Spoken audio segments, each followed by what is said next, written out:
आता आयपीएल सारखी राजकारणातही बोली लावली जाते असं उद्धव ठाकरेंनी म्हटलंय। जिथे जास्त बोली तिथे खेळाडू जातात असं ठाकरेंनी म्हटलंय।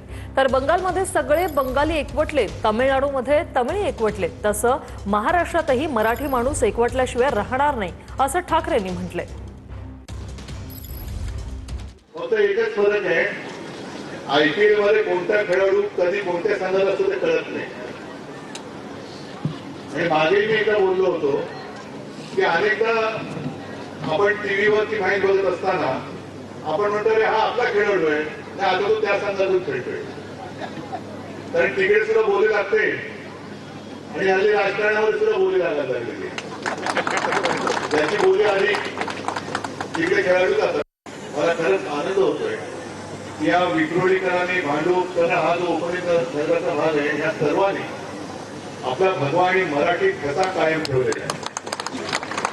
असेच सगळे जसं बंगालमध्ये बंगाली एकवटले, तामिळनाडूमध्ये सगळे तमिळन एकवटले, हा जोश पाहिला तर मला असं वाटतं महाराष्ट्रामध्ये सुद्धा मराठी माणूस महाराष्ट्रीयन म्हणून एकवटल्याशिवाय राहणार।